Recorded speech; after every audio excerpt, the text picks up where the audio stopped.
Étude biblique sur la grande tribulation, ce qu'elle est et ce qu'elle n'est pas. Cette étude biblique est basée sur Apocalypse 7-9. Qui est cette grande foule qui a enduré la grande tribulation et qui partage l'éternité avec Dieu et Jésus dans le royaume des cieux? Point d'interrogation. La grande tribulation est-elle seulement une période à venir ou a-t-elle déjà commencé? La grande tribulation a commencé avec Abel le juste et elle finira au retour de Jésus. La grande tribulation est une action des impies contre les chrétiens. Seuls ceux qui sont passés par la grande tribulation sont réunis avec Dieu et Jésus dans le royaume des cieux, selon Apocalypse 7-9. Tous les héros de la foi de l'Ancien Testament ont été touchés par la grande tribulation, tels les prophètes et Abraham. Posons-nous la question, Jésus a-t-il dit qu'il viendrait prendre son Église avant la grande tribulation des pré-tribulationnistes? Jésus a-t-il annoncé que l'Église serait persécutée avant d'entrer dans le royaume des cieux? Point d'interrogation. Vous trouverez, grâce au texte et au contexte biblique, les réponses à cette question dans cette étude. La grande tribulation, ce qu'elle est, ce qu'elle n'est pas. Étude biblique sur la grande tribulation de l'Église. Cette étude biblique a pour but de confirmer par les Écritures tout ce que Jésus et les apôtres ont dit à ce sujet, afin de faire la différence entre les déclarations formelles de Jésus et des apôtres et les commentaires des hommes d'aujourd'hui. Notons d'emblée que depuis les années 1830, la théorie de deux commentateurs de la Bible, Darby et Scofield, a répandu dans le monde un enseignement déclarant que l'Église ne verrait pas la grande tribulation et que celle-ci serait enlevée de la terre secrètement 7 années avant cette soi-disant grande tribulation, soulignant qu'il n'existe aucun verset du Nouveau Testament qui confirme cette interprétation. Avant Darby, personne d'autre n'a parlé d'un enlèvement secret des croyants qui laisserait le monde continuer sa course dans une période appelée la Grande Tribulation, suivie d'un retour glorieux de Jésus pour sauver tous les Juifs et établir le millénium. Cette étude apporte les preuves que Jésus et les apôtres n'ont jamais parlé d'un retour secret pour enlever l'Église, et ils n'ont jamais dit que l'Église ne passerait pas par la Grande Tribulation. Bien au contraire, Jésus lui-même enseigne qu'il prendra son Église après la Grande Tribulation, à son retour glorieux, l'avènement, la parousie, l'apparition du Christ. Cette étude biblique est donc basée sur Apocalypse 7-9, la grande tribulation, ce qu'elle est, ce qu'elle n'est pas. Étude biblique basée sur Apocalypse 7-9. Avant de répondre à cette grande question, avec de nombreux chapitres et versets qui en parlent clairement, je pose une question qui à mon avis est très importante. La grande tribulation qui est mise en évidence dans Apocalypse 7-9, où il est question d'une foule importante, innombrable, qui a passé par cette grande tribulation. La grande tribulation est-elle seulement une période à venir ou a-t-elle déjà commencé? Point d'interrogation. Une autre question très importante se pose encore.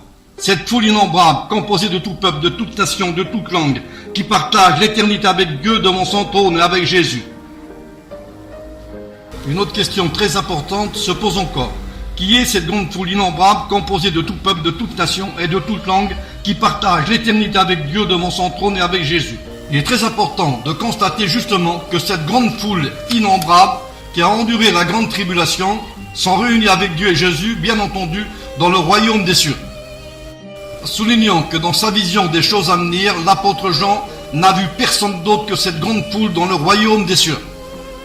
Si, comme plusieurs l'ont renseigné, cette grande foule n'est pas l'Église du Christ, où est donc passée l'Église? Où doit-elle passer l'éternité? Il est normal de se poser cette question. Selon les pré-tribulationnistes, la grande foule d'Apocalypse 7-9 qui se trouve près du trône de Dieu et de Jésus ne serait pas l'Église du Seigneur, mais tous ceux qui seraient convertis après l'enlèvement de l'Église. Jésus lui-même contredit cette interprétation.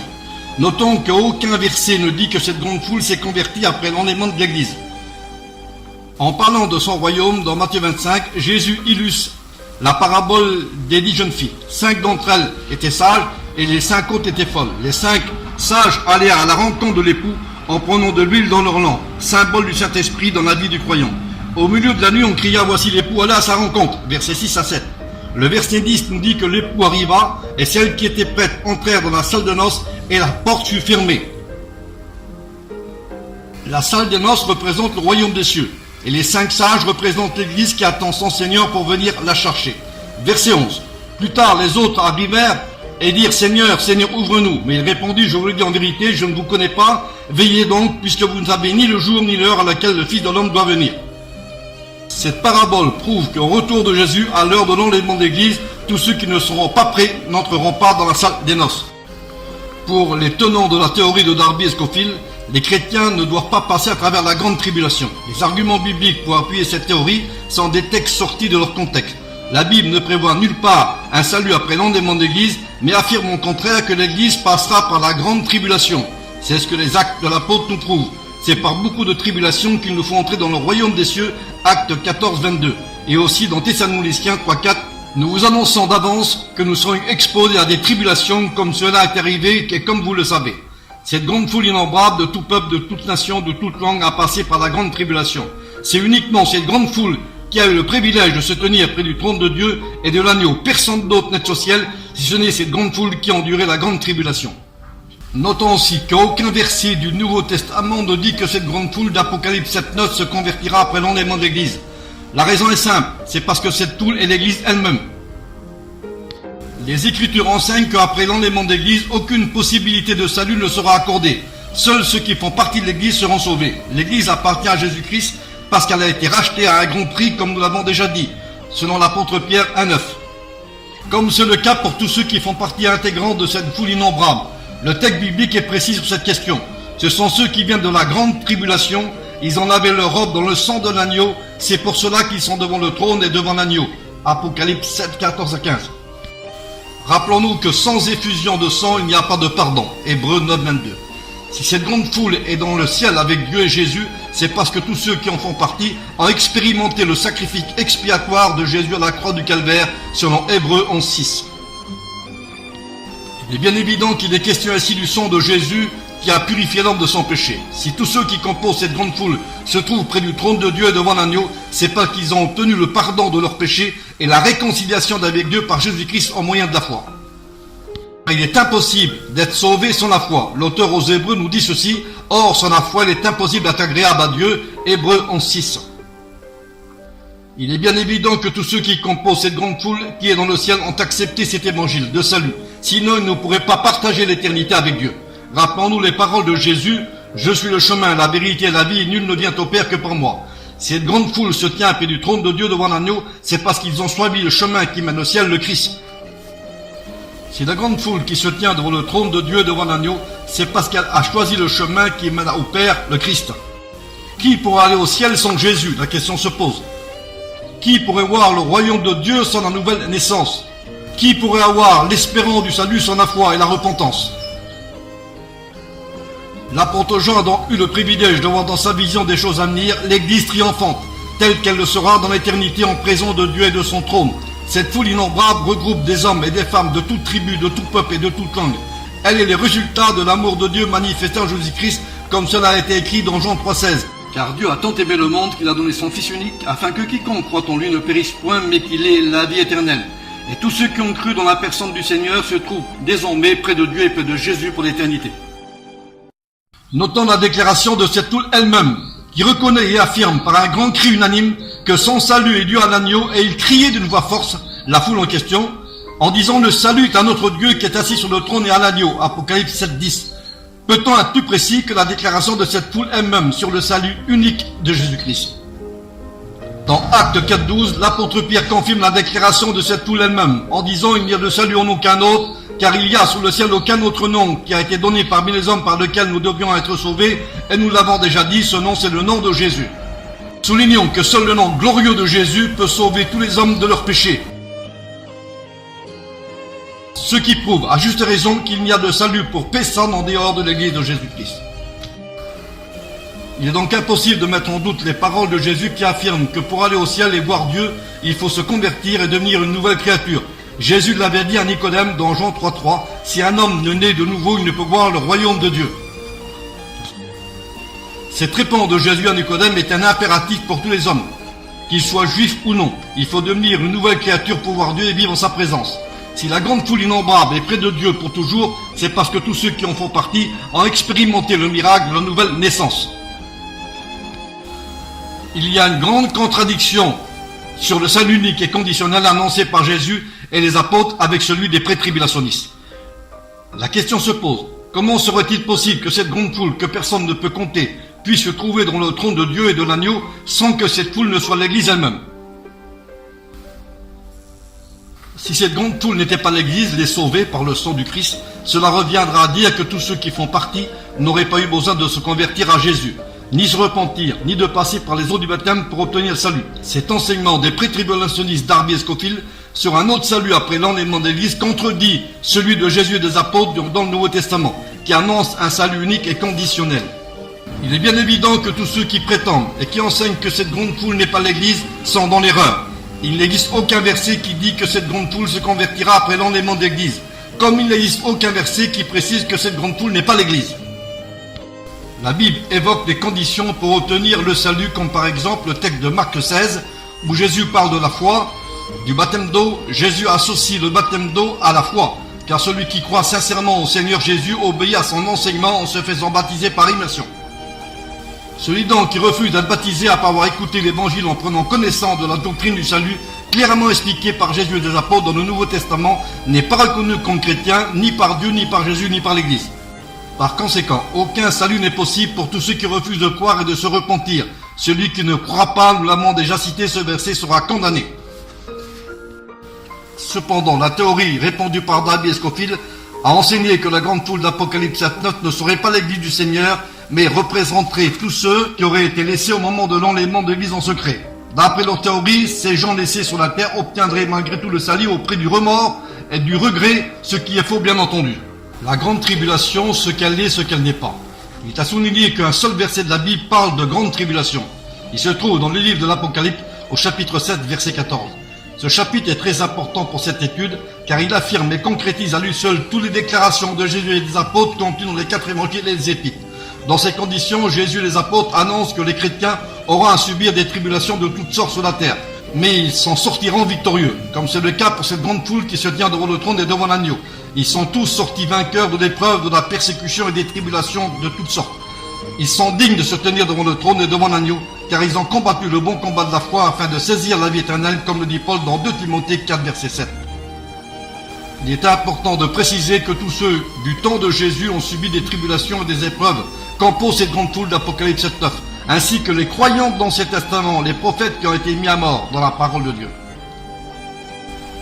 Abraham, le père des croyants, et tous les prophètes qui ont annoncé d'avance les souffrances du Christ, comme Ésaïe 53 par exemple, sont ceux qui ont vu le salut de loin et qui ont reçu les promesses de Dieu. Abraham, le père des croyants, et tous les prophètes qui ont annoncé d'avance les souffrances du Christ, comme Ésaïe 53, partagent aussi l'éternité avec cette grande foule qui est dans le royaume des cieux. Hébreux 11.13 éclaire cette vérité. C'est dans la foi qu'ils sont tous morts sans avoir obtenu les choses promises. Le verset 14 nous dit qu'ils désiraient une patrie céleste, mais maintenant ils en désirent une meilleure, c'est-à-dire une céleste. C'est pourquoi Dieu n'a pas honte d'être appelé leur Dieu, car il leur a préparé une cité dans les cieux. Hébreux 11, verset 16. Le verset 10 du chapitre 11 prouve en effet que tous ceux qui ont marché par la foi attendaient cette cité en parlant de la foi d'Abraham, car il attendait la cité qui a de solides fondements, celle dont Dieu est l'architecte et le constructeur, l'Église, la Nouvelle Jérusalem. Il serait complètement absurde de dire qu'Abraham et tous les prophètes de l'Ancien Testament, ainsi que tous ceux du peuple d'Israël qui ont suivi et qui ont marché par la foi, ne seraient pas réunis dans cette grande foule d'Apocalypse 7.9 pour partager l'éternité avec Jésus. Il est à retenir que seuls ceux qui ont passé par la grande tribulation partagent l'éternité avec Dieu et Jésus. Soulignons que dans sa vision des choses à venir, l'apôtre Jean n'a vu personne d'autre que cette grande foule réunie dans le royaume de Dieu. Si comme certains l'ont enseigné, cette grande foule n'est pas l'Église, alors où l'Église doit-elle passer l'éternité? Il peut y avoir 3 royaumes des cieux, un pour l'Église, un pour cette grande foule innombrable et un autre pour les prophètes et Abraham. Cela est impossible. Les pré-tribulationnistes font une distinction entre l'Église et ceux qui passent par la grande tribulation. C'est Scofield lui-même qui le dit à la page 1441, la Bible dite Scofield dans ses commentaires. Citation des notes de Scofield. La foule innombrable n'appartient pas à l'Église ni à ceux du sacerdoce de l'Ancien Testament. Pour les dispensationalistes comme Darby et Scofield, l'Église ne ferait pas partie de cette grande foule qui est passée par cette grande tribulation, puisque d'après eux, elle serait partie de la terre 7 années avant la grande tribulation, pour aller rejoindre Jésus dans le royaume des cieux. Comment se fait-il que Jean ne l'ait pas vu? En disant que cette grande foule n'est pas l'Église, la théorie de Darby et de Scofield sépare et exclut du royaume des cieux tous ceux de l'Ancien Testament, Abraham et tous les prophètes, qui ont annoncé Jésus et qui ont marché par la foi, comme le précise Hébreux 11, et non seulement à ceux de l'Ancien Testament, mais aussi à ceux du Nouveau Testament de l'Église. Cette interprétation de la théorie est complètement erronée. À part cette grande foule que personne ne peut compter, qui a enduré la grande tribulation, personne d'autre n'est dans le ciel. Il n'y a que ceux qui ont passé la grande tribulation qui se trouvent près du trône de Dieu et de Jésus. Nous sommes bien obligés de constater que l'interprétation de Darby et de Scofield est un non-sens et n'est pas conforme aux déclarations formelles de Jésus et du texte sacré des Écritures. Tout ce qui a été prévu par les enseignements de Darby et Scofield n'ont pas eu lieu. Il n'y a pas eu de retour secret de Jésus pour venir chercher l'Église. Il n'y a pas eu une tribulation de 3 ans et demi, comme certains l'ont enseigné. Il n'y a pas eu de nouveau temple reconstruit à Jérusalem. Il n'y a pas eu un antichrist eschatologique pour les temps de la fin. Il n'y a pas eu de millénium sur la terre, l'âge d'or, comme nous l'avons appelé, où Dieu et Jésus devaient régner avec l'Église et les nations, quand à Satan il devait être lié pendant cette période milléniale. Comme nous pouvons le constater, Satan règne toujours en maître sur la terre. Et il y a toujours la mort, la haine, la méchanceté, les guerres, les conflits, les meurtres, les maladies, les injustices, les vices contre nature, acceptés comme tels même au sein de certaines églises dites chrétiennes. Et l'église véritable du Seigneur attend toujours son sauveur pour venir la chercher. Des centaines d'innocents sont tués par des attentats de toutes sortes, des milliers de gens meurent du cancer, d'autres passent leur vie dans des chaises roulantes, des centaines d'enfants sont malheureux à cause du divorce entre époux, et il y a aussi des tremblements de terre qui font des milliers de victimes. Les gens vivent dans la peur du lendemain. Les changements climatiques engendrent des changements dramatiques dans la nature. La tribulation n'est donc pas seulement une période de 3 ans et demi sur la terre, mais elle englobe toute l'histoire des prophètes. Elle a commencé avec Abel le Juste, qui a été assassiné par son frère à cause de sa foi, comme le précise l'Épître aux Hébreux. Elle a continué sa course avec Jésus et les premiers chrétiens. La grande tribulation ou la grande épreuve, comme le dit le texte grec, n'est donc pas une période très courte qui devait avoir lieu juste avant le retour de Jésus, répétons-le. Cette grande épreuve est sur la terre depuis que des croyants y séjournent.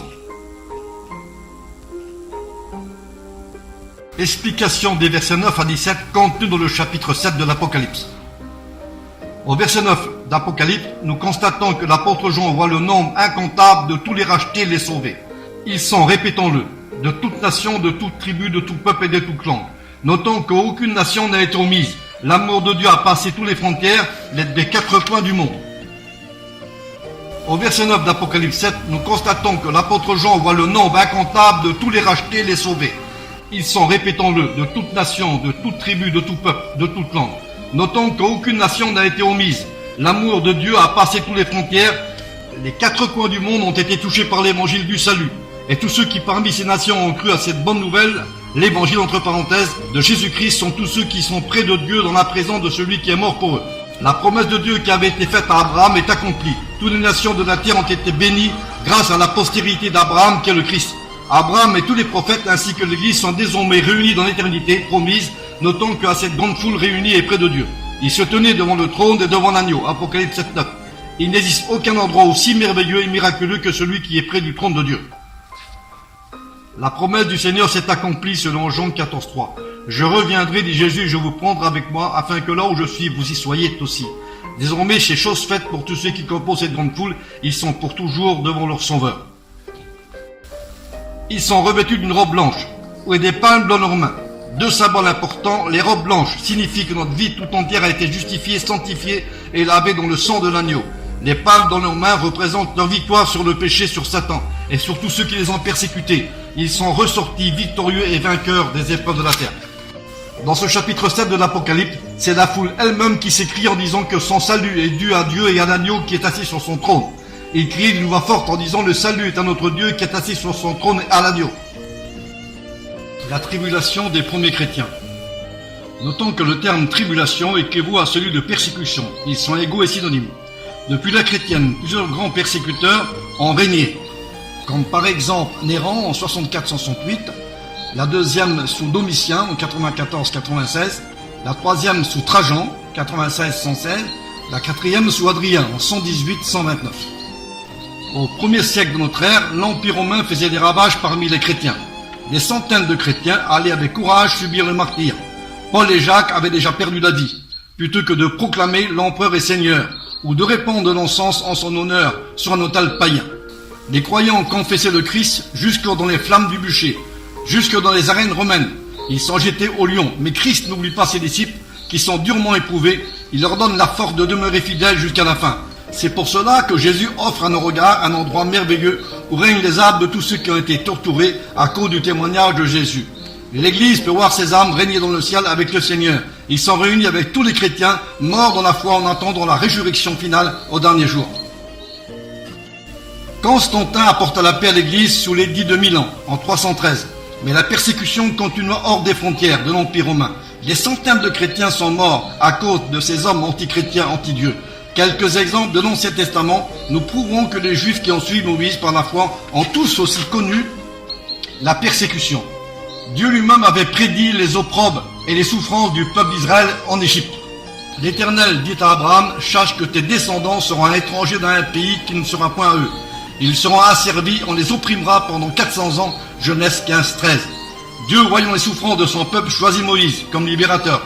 Voici de même les paroles de Dieu dans Exode 3-7. « J'ai vu la souffrance de mon peuple en Égypte, et j'ai entendu les cris que leur font pousser ses oppresseurs, car je connais ses douleurs. » Des dizaines d'autres chapitres et versets dans l'Ancien Testament nous démontrent clairement que les Juifs fidèles à Dieu ont souffert et sont passés par des tribulations de toutes sortes, mais ils s'en ont sortis vainqueurs, comme par exemple Daniel et ses compagnons dans la fournaise ardente et dans la fosse au lion. Dans Esther 3.13, les Juifs croyants sont persécutés par Haman. Joseph fut vendu par ses frères à des Amalécites et mis en prison en Égypte. Quand à Moïse il refuse d'attraper le fils de la fille de Pharaon, et m'ont mieux être maltraité avec le peuple de Dieu que d'avoir pour un temps la jouissance du péché. Hébreux 11, 24 à 25. Pour son sang, on lui crève les yeux, et il tourne la meule en prison après avoir été séduit par Dalila. Il serait trop long d'énumérer les pachas de l'Ancien Testament qui prouvent que les tribulations ont commencé avec les croyants de cette époque. Il suffit de lire Hébreux 11, 35, où l'auteur précise que d'autres furent livrés au tourment, d'autres subirent les moqueries, le fouet, les chaînes, la prison. Ils furent lapidés, sciés, torturés, tués par l'épée. Ils allèrent çà et là vêtus de peau de brebis, de peau de chèvre, dénus de tout, persécutés, maltraités, eux dont le monde n'était pas digne, errant dans les antres de la terre et dans les montagnes, dans les cavernes et dans les antres de la terre. Hébreux 11, 35. Tous ces héros de la foi ont connu les pires difficultés. Ces hommes de Dieu n'ont pas obtenu ce qui leur avait été promis. Le verset 40 d'Hébreux 11 est très important pour notre étude, surtout sur l'Apocalypse 7, 14. Où comme il est souligné que cette grande foule incontable se trouve avec Dieu dans son royaume. Ce verset 40 de l'Épître aux Hébreux précise en effet que tous ces héros de la foi ne parviendront pas sans nous à la perfection, car Dieu avait en vue quelque chose de meilleur afin qu'ils ne parviennent pas sans nous à la perfection. Hébreux 11, 40. Or il est écrit que la perfection sera totalement accomplie lorsque nous les croyants serons réunis avec Dieu dans son royaume. Autrement dit, tous ces héros de la foi et du Nouveau Testament sont ceux qui composent cette grande foule d'Apocalypse 7, 14. Car ils viennent tous de la grande tribulation subie de tout temps. Ils ont tous suivi le chemin du ciel qu'est le Christ, car seule la foi leur a donné la possibilité d'entrer dans le royaume des cieux. Il est important de préciser que tous ceux qui n'ont pas voulu croire en Jésus-Christ pour être sauvés ne font pas partie de cette grande foule innombrable. Cela est vrai pour tous les hommes en tant que juifs ou grecs. Tous les incroyants sont perdus. Jésus en parle clairement dans les évangiles. Dans Jean 8, 23 et 24 par exemple, Jésus dit, vous êtes d'en bas, et moi je suis d'en haut. Vous êtes de ce monde, et moi je ne suis pas de ce monde. C'est pourquoi je vous le déclare, vous mourrez dans vos péchés, car si vous ne croyez pas en moi, vous mourrez dans vos péchés. Soulignons que Jésus condamne les Juifs qui ont persécuté les prophètes et les premiers chrétiens. Dans Matthieu 23, 31, 35, Jésus condamne lui-même les Juifs de son époque, qui l'ont persécuté, et il les place au même rang de ceux qui ont persécuté les prophètes de l'Ancien Testament. Voilà ce qu'il déclare. Vous témoignez ainsi contre vous-même, et vous êtes les fils de ceux qui ont tué les prophètes. Comblez donc la mesure de vos pères. Serpents, race de vipères, comment échapperez-vous au châtiment de la géhenne? C'est pourquoi voici je vous envoie des prophètes, des sages, des scribes. Vous tuerez et crucifierez les uns et les autres. Vous les battrez de verre dans vos synagogues, et vous les persécuterez de ville en ville, afin que retombe sur vous tout le sang innocent répandu sur la terre depuis le sang d'Abel jusqu'au sang de Zacharie, fils de Baraki que vous avez tué entre le temple et l'autel. Enseigner que tous les juifs pourraient être sauvés par le seul fait d'être juifs, c'est contraire à l'Ancien Testament, où Dieu s'adresse au peuple infidèle par la voix de son messager Osée 1.9. Donnez-lui le nom de Lo-Ami, car vous n'êtes pas mon peuple et je ne suis pas votre Dieu. C'est contredire Jean-Baptiste qui avertissait ses auditeurs qui prétendaient être les fils d'Abraham. Nous avons Abraham pour père, disait-il. Mais Jean-Baptiste a déclaré, je vous le déclare, de ces pierres-ci, Dieu peut susciter des enfants à Abraham. Matthieu 3.9. C'est contredire Jésus qui disait aux Juifs, vous avez pour père le diable et vous voulez accomplir les désirs de votre père. Jean 8, 44. C'est contredire Paul lorsqu'il déclare, car tous ceux qui descendent d'Israël ne sont pas d'Israël pour autant. Romains 9, 6. Les persécutions et les tribulations des premiers chrétiens. Comme Jésus l'avait prévu, les chrétiens du Nouveau Testament sont touchés par les persécutions de l'Église. Jérusalem reçoit des menaces de la part du Sanhédrin pour qu'elle ne parle plus au nom de Jésus et n'enseigne plus au nom de ce nom-là. Actes 4, 15 à 18. La réponse de l'apôtre Pierre et Jean devant cette menace: jugeait-il, est-il juste devant Dieu de vous obéir plutôt qu'à Dieu? Acte 4, 19. Face à ces interdictions, les chrétiens prient et la parole de Dieu est tout de même propagée. Acte 4, 29 à 30. Quelques exemples suffiront pour constater que les premiers chrétiens ont été persécutés et outragés à cause du nom de Jésus. 1. Les apôtres furent jetés en prison pour avoir prêché l'évangile. Acte 5, 18. La haine des Juifs était tellement grande qu'ils voulaient faire mourir les apôtres. Acte 5, 33. Les apôtres sont battus de verge et de nouveau on les interdit de parler au nom de Jésus. Acte 5, 40. Étienne, un fidèle disciple, est mis à mort par la lapidation pour avoir témoigné des Écritures. Acte 7, 54 à 60. Après la mort d'Étienne, il y eut une grande persécution contre l'église de Jérusalem. Tous, à l'exception des apôtres, se dispersèrent dans la Samarie. Et ceux qui étaient dispersés annoncèrent malgré tout la bonne parole de Dieu. De son côté, Saul de Tarse, le futur Paul, ravage l'église, arrache hommes et femmes et les fait y jeter en prison. Acte 8, 3. Sur le chemin de Damas, le persécuteur des chrétiens fait une rencontre avec Jésus, que Dieu soit béni. Et il tombe aveugle. Il reste 3 jours sans boire et sans manger, ni boire. Or, à Damas, il y a un disciple nommé Ananias. Le Seigneur lui parle dans une vision et lui dit d'aller prier pour Saul de Tarse afin qu'il recouvre la vue. Acte 9, 10 à 12. Le verset 13 à 14 nous montre quelle a été la réponse d'Ananias à cette demande. Seigneur, j'ai appris par plusieurs personnes tous les maux que cet homme a fait à tes saints dans Jérusalem. Il a ainsi des pouvoirs de la part des principaux sacrificateurs pour lier tous ceux qui invoquent ton nom. Et le Seigneur lui dit, va, car cet homme est un instrument que j'ai choisi pour porter mon nom devant les nations, devant les rois et devant les fils d'Israël. Et je lui montrerai tout ce qu'il doit souffrir pour mon nom. Le travail de Paul pour l'évangile a été rempli d'obstacles et de persécutions. Le ministère de Paul fut richement béni par le Seigneur, bien que Jésus n'ait pas épargné à son fidèle disciple la persécution et les tribulations. Aucun apôtre n'a autant souffert que Paul pour le Christ et son œuvre. Le Seigneur ne lui a pas épargné les persécutions telles que la prison, le fouet, les coups, la lapidation, la faim, la nudité. Il est à retenir que Paul n'a pas été reconnu comme apôtre par la prédication seulement, mais dans tous les domaines, entre victoire et souffrance, Paul a vécu comme un vrai disciple. Nous nous rendons recommandables à tout égard comme serviteurs de Dieu par beaucoup de patience, dans les tribulations, dans les calamités, dans les détresses, sous les coups, dans les prisons, dans les séditions, dans les travaux, dans les veilles, dans les jeûnes. Et cela par la pureté, par la bonté, par la connaissance, par la longanimité, patience, par l'Esprit de Dieu, par un Esprit Saint, par un amour sincère, par la parole de vérité, par la puissance de Dieu, par les armes offensives et défensives de la justice, au milieu de la gloire et de l'ignominie, au milieu de la mauvaise et de la bonne réputation, étant regardé comme imposteur, quoique véridique. 2 Corinthiens 6, 4 à 8. Dans 2 Corinthiens 11, 23 à 28, Paul va montrer que la vie chrétienne et le ministère ne sont pas toujours sans difficulté et sans souci et sans persécution. En parlant de ceux qui se disent apôtres, Paul dit aux chrétiens, sont-ils ministres de Christ? Je parle en termes extravagants, je le suis plus encore moi, par les travaux, par les coups, bien plus encore par les emprisonnements, bien plus souvent en danger de mort. 5 fois j'ai reçu des Juifs, 40 coups moins 1, ce qui fait 195 coups. 3 fois j'ai été battu de verge, 1 fois j'ai été lapidé, 3 fois j'ai fait naufrage, j'ai passé 1 jour et 1 nuit dans l'abîme. Fréquemment en voyage, j'ai été en péril sur les fleuves, en péril de la part des brigands, en péril de la part de ceux de ma nation, les Juifs, en péril de la part des païens, en péril dans les villes, en péril dans les déserts, en péril sur la mer, en péril parmi les faux frères. J'ai été dans le travail et dans la peine, exposé à de nombreuses veilles, à la faim et à la soif et à la nudité. Au froid, à la nudité, et sans parler d'autre chose, je suis chaque jour assiégé par les soucis que me donnent les églises. Comme nous pouvons le constater, la vie et le ministère de cet apôtre n'a pas été chose facile.